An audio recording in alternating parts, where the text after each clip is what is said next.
ایک ادھورا وعدہ۔ چاندنی رات تھی، ہر سو خاموشی کا راج تھا۔ کمرے میں ہلکی روشنی جل رہی تھی، جیسے کوئی راز بتانے کے لیے تیار ہو۔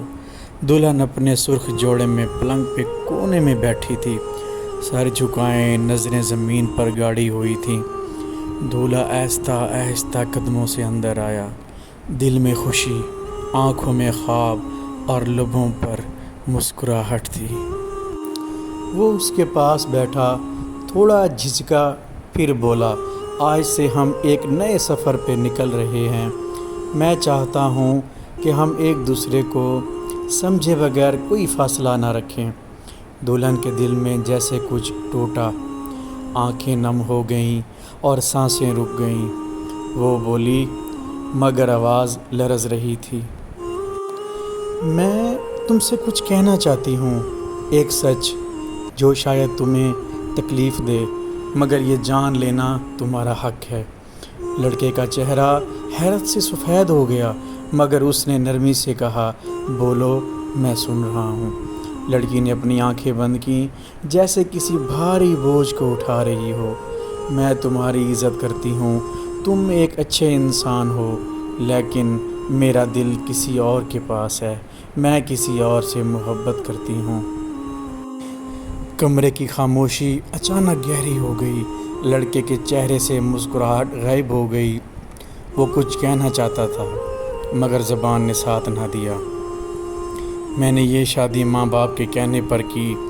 میں نے سوچا شاید وقت کے ساتھ سب بدل جائے گا، مگر سچ یہ ہے کہ میرا دل آج بھی اسی شخص کے لیے دھڑکتا ہے جسے میں کبھی چھوڑ نہ پائی۔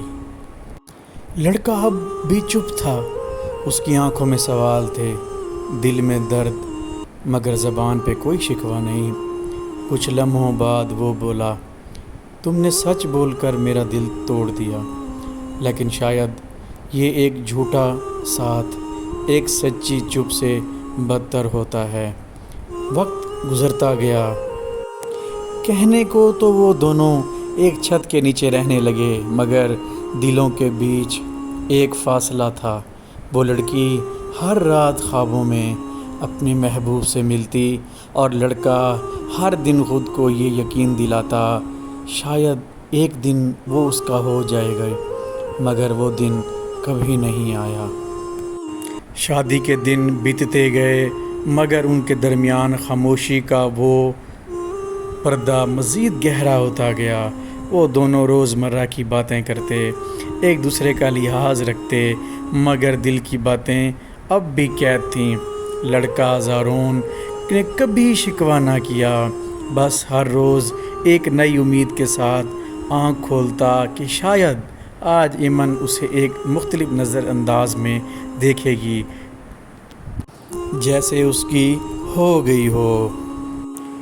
مگر ایمن وہ ایک قید میں تھی، محبت کی قید، یادوں کی قید۔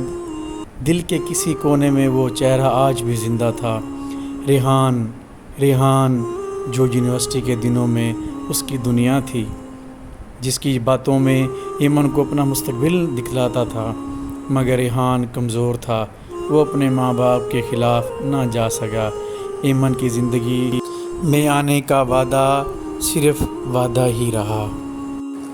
اور اس دن جب ایمن کی منگنی طے ہوئی، ریحان نے صرف ایک لفظ کہا تھا، معاف کرنا۔ ایمن ٹوٹ گئی تھی، مگر اس نے خود کو سنبھالا، یا شاید صرف وقت کے ساتھ جینا سیکھ لیا۔ شادی کے 3 مہینے گزر چکے تھے۔ ایک رات زارون نے پھر سے بات چھیڑ دی، کیا میں اب بھی تمہارے دل سے اتنا ہی دور ہوں جتنا پہلی رات تھا؟ ایمن خاموش رہی، پھر دھیرے سے بولی، میں کوشش کرتی ہوں زارون، تمہارا ساتھ جھوٹا نہیں ہے، بس میرا دل اب بھی وہاں پھنسا ہوا ہے جہاں سے نکالا تھا، میرے بس میں نہیں ہے۔ زارون نے ایک آہ بھری اور کچھ سوچ کر کہا، اگر ایک دن وہ شخص واپس آ جائے۔ ایمن کی سانس رک گئی، کیا مطلب؟ زارون نے کہا، یہ دیکھو موبائل کے پر میسج۔ ایمن کی انگلیاں کانپنے لگیں، دل زور سے دھڑکا مگر آنکھوں میں آنسو تھے، مگر حیرت سے نہیں الجھن سے۔ اب ایمن کی آواز گم ہو چکی تھی۔ زارون نے دھیرے سے کہا، تم جا سکتی ہو، اگر تمہارا دل کہتا ہے کہ وہی تمہاری منزل ہے تو میں راستہ روکنے والا کون ہوں؟ ایمن نے زارون کی طرف دیکھا، اس کی آنکھوں میں صرف سچائی تھی، وہ سچائی جو ریحان کے وعدوں میں کبھی بھی نہیں تھی۔